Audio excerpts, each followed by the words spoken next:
मित्रों नमस्कार। आज फिर आपका स्वागत है।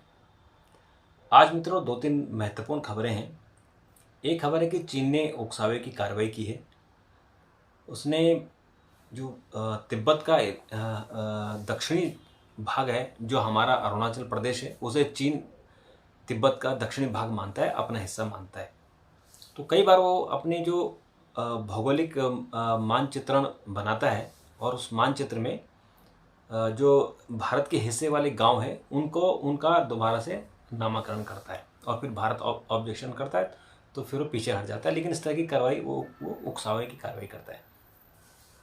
तो आज भी उसने 11 स्थानों के नाम बदले हैं अपने हिसाब से, यानी चीन के हिसाब से नामकरण किए और उस पर भारत ने कठोर आपत्ति जताई है, कड़ी आपत्ति जताई और कहा कि ये जो अरुणाचल है वो भारत का अभिन्न अंग है और उसमें किसी तरह का ना कोई छेड़छाड़ कर सकता है, ना किसी को इसकी अनुमति है।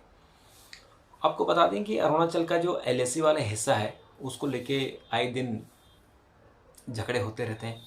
और अभी कुछ दिन पहले ही आपने देखा होगा कि भारतीय सैनिकों ने कैसे चीनी सैनिकों को मार मार के वहाँ से भगाया था और वहाँ शांति बहाल की थी, वो आगे थे। और ऐसे ही जो डोकलाम वाला हिस्सा था उसमें भी कई दिनों तक, करीबन 65 दिनों के आसपास वहाँ दोनों सेनाएं आसपास खड़ी थी। तो इस तरह की कार्रवाई वो अरुणाचल प्रदेश में और लद्दाख में इस तरह की कार्रवाई करता रहता है। और आज भूटान के जो किंग हैं वो हिंदुस्तान आ रखे हैं और उन्होंने भारत को एश्योर किया कि जो चीन सीमाओं के साथ गड़बड़ी कर रहा है उसमें उसका भारत को पूरी तरह से समर्थन रहेगा। और उन्होंने ये भी कहा कि जो नरेश जिग्मे खेसर नामग्याल, तो उन्होंने कहा कि पूरी तरह से हम मदद के लिए भारत की तैयारी करते रहेंगे, क्योंकि जो भूटान का एक बड़ा हिस्सा है उस पर भी चीन की नज़र है। वो बार बार कोशिश करता है। जो डोकलाम वाला हिस्सा है वो भूटान से ही लगा हुआ है, तो उसको ऐसा लगता है कि भूटान कमज़ोर है तो उसके हिस्से को हड़प लो। लेकिन भारत भूटान के साथ पूरी मजबूती के साथ खड़ा है और ऐसे ही भूटान भारत के साथ मजबूती के साथ खड़ा है। मित्रों, आज एक बहुत ही दुखद घटना घटी। सिक्किम के नाथुला में एक भीषण हिमस्खलन हुआ, बर्फीला तूफान आया और उसमें 7 पर्यटकों की मौत हो गई। 23 को भारतीय सेना ने बचाया है और अभी वहाँ 80 वाहन फंसे हुए हैं। 350 लोग और हैं जो जिन वाहनों में फंसे हुए हैं, तो उनको निकालने के लिए सेना का रेस्क्यू ऑपरेशन चल रहा है। और अगर आपने वीडियो देखे हों तो बड़े विभत्स तस्वीरें हैं, बड़ी डरावनी तस्वीरें हैं, कैसे उतने भयानक तूफान में कैसे लोग फंस गए और कैसे फिर उनको हमारे सैनिक निकाल रहे हैं वहाँ से। और मित्रों, एक और खराब ही खबर है कि जो हमारा बॉक्सर है दीपक, उसको दिल्ली पुलिस के विशेष प्रकोष्ठ ने अमेरिका के एफआईबी की मदद से राष्ट्रीय राजधानी के वांछित बदमाशों में से एक दीपक बॉक्सर को मैक्सिको में गिरफ्तार किया है। पुलिस के एक वरिष्ठ अधिकारी ने बताया कि विशेष प्रकोष्ठ का एक दल मैक्सिको में है और उसे बदमाश को पकड़ लिया है। उसका नाम है बॉक्सर। वो कोई खिलाड़ी बॉक्सर, यानी खेल वाला बॉक्सर नहीं है, वो गुंडा है। इसके अलावा मित्रों, जो हमारा गृह मंत्रालय है उसने रामनवमी के दिन पश्चिम बंगाल और बिहार में हुए हिंसा पर रिपोर्ट मांगी है।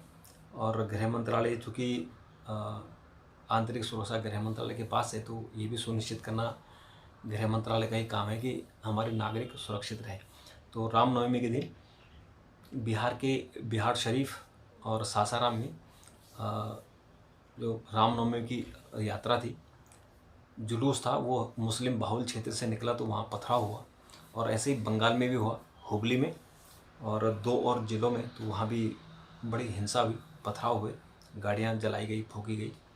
तो उस पर भी गृह मंत्रालय ने रिपोर्ट मांगी। हालांकि वो कुछ नहीं, गृह मंत्रालय बार बार रिपोर्ट मांगता है लेकिन होता कुछ नहीं है। देश में एक दिन में 3038 केस आए हैं और 7 लोग मरे हैं। ये बड़ी डरावना सीन है। देश में एक बार फिर से कोरोना का कहर तेजी से रफ्तार पकड़ रहा है। 24 घंटे में देश में कोविड के 3038 नए केस आए हैं और पॉजिटिव रेट भी उछाल मारा है इसने।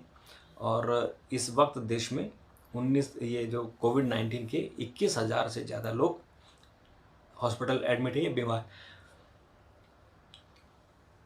जो आज कुल 7 लोग मरे हैं, उनमें पंजाब में 2, उत्तराखंड में 1, महाराष्ट्र में 1, जम्मू में 1 और दिल्ली में 2 मौतें हुई हैं। और केंद्रीय स्वास्थ्य मंत्रालय के अनुसार कोविड की कुल संख्या अब 4.47 करोड़ हो गई है, जो टोटल अब तक जब से कोविड आया है तब से है। आर्टिफिशियल इंटेलिजेंस को लेके पूरी दुनिया भर में चर्चा चल पड़ी है। कुछ लोगों का कहना है कि ये बहुत जितना अच्छा है उससे भी ये बड़ा खतरनाक है। इसको अगर मिसयूज़ हुआ तो इसके बहुत खतरनाक परिणाम आएंगे। और जो उसके संस्थापक हैं जिन्होंने बनाया है, आल्टमैन, उन्होंने भी कहा इस बात को कि ये जो है अगर गलत इसका उपयोग हुआ तो ये बहुत खतरनाक हो सकता है। लेकिन आज एक खबर आई है कि जो मनोचिकित्सक हैं उनकी कमी को पूरा कर सकता है, ये मनोचिकित्सकों को सुविधा दे सकता है। तो आर्टिफिशियल इंटेलिजेंस को लेके अलग अलग तरह की बातें हो रही हैं और उसका जब फाइनल आएगा, अभी तो जो चैट GPT 4 आ गया है, तो इसके बाद देखते हैं कि आगे इसमें क्या होगा।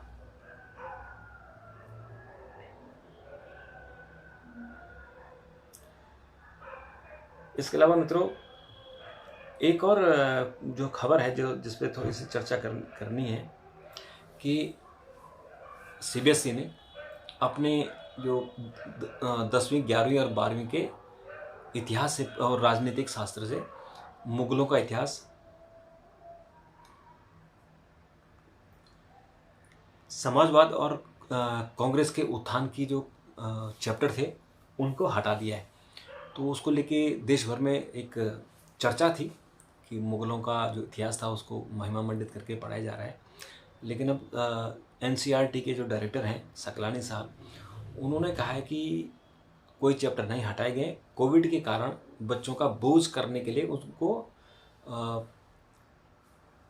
तो जो पूरे देश भर में चर्चा है कि NCERT ने मुगलों का इतिहास, समाजवाद, कांग्रेस का उभार, इन सब बातों पे जो चैप्टर लिखे हैं उसको हटा दिए गए हैं। लेकिन आज NCERT के जो डायरेक्टर हैं सकलानी साहब, उन्होंने कहा कि ये बात गलत है, हमने कुछ नहीं हटाया, चैप्टरों की संख्या कम की है और चैप्टरों की जो आकार है उसको कम किया है। जैसे कौन राजा कब से कब तक रहा, इसको हटा दिया है। किस राजा ने क्या काम किया, इसको रखा है। तो ये उनका तर्क हो सकता है। उनका ये भी तर्क है कि कोविड के कारण जो छात्रों का बोझ कम करना है, तो इसलिए चैप्टरों की संख्या कम की जा रही है। और जो नेशनल एजुकेशन पॉलिसी है उसमें भी ये कहा गया है कि बोझ कम करना है। तो बोझ कम करेंगे तो कहीं ना कहीं आपको उन जो भारी भारी चैप्टर हैं उनको कम करने पड़ेंगे, छोटे करने पड़ेंगे। तो लेकिन ये आज ये दिन भर इस चर्चा का विषय रहा। और मित्रों इसके अलावा जो पश्चिम बंगाल में जो हुड़दंगबाजी हुई है उसको लेके जो वहाँ के राज्यपाल हैं उन्होंने दौरा किया और आज ममता बनर्जी भी ने कहा कि जो दंगाई हम बच नहीं पाएंगे। भाजपा तृणमूल कांग्रेस पर आरोप लगा रही है कि दंगे उन्होंने किए, उनके कार्यकर्ताओं ने किए। और तृणमूल कांग्रेस का आरोप है कि वो भाजपा समर्थित लोग हैं जिन्होंने दंगे किए। उन्होंने एक फ़ोटो भी जारी किया जिसमें एक लड़का दिखाई दे रहा है जो किसी BJP नेता के साथ बैठा हुआ है, फ़ोटो खिंचा रहा है। तो आज मित्रों एक जैसे राहुल गांधी के बारे में हम लोग चर्चा करते हैं कि उनकी जो सीरियसनेस है उनमें थोड़ा कमी है। जैसे एक बार उनसे सवाल पूछा गया था तो उन्होंने पत्रकारों को कह दिया कि भाजपा के एजेंट हो या भाजपा के बिल्ला पहन के आओ, और हवा निकल गई। और आज उनको जब फिर सवाल पूछा तो उन्होंने कहा कि आप बार बार भाजपा के सवाल क्यों पूछते हो, आप पूछो कि अडानी की कंपनी में लगा पैसा, जो सेल कंपनी में 20,000 करोड़ लगाए, वो किसका है। तो आज फिर उन्होंने पत्रकारों पर सवाल किया। तो इससे जो राहुल गांधी की छवि है वो खराब होती है, छवि सुधरने के बजाय खराब होती है। मित्रों जो डोनाल्ड ट्रंप हैं, जो पूर्व राष्ट्रपति अमेरिका के, उन पर केस चलेगा और वो सरेंडर करने के लिए न्यूयॉर्क पहुंच गए हैं और अब उन पर कल उस पर आगे की कार्रवाई होगी। तो एक सर्वे हुआ है यूएसए में कि ट्रंप पर जो मुकदमा चलेगा वो सही है या गलत है, या उसको समर्थन करते हैं या नहीं। तो अमेरिकन, बहुत सारे अमेरिकन हैं जो समर्थन कर रहे हैं, कह रहे हैं कि ट्रंप पर मुकदमा चलना चाहिए और उनको जो उन्होंने कृत्य किया है उसकी सज़ा मिलनी चाहिए। आज इमरान खान को राहत मिल गई है। एक अदालत ने, लाहौर की अदालत ने उन्हें 3 मामलों में 13 अप्रैल तक ज़मानत दे दी है। तो जैसे उनको पकड़ने के लिए पुलिस उनके घर तक पहुंच गई थी, उनके घर वालों को, उनके जो नौकर हैं उनको भी तंग कर रही थी। तो ज़मानत मिलने से उनको कम से कम राहत मिलेगी। तो मित्रों, आज के लिए इतना ही।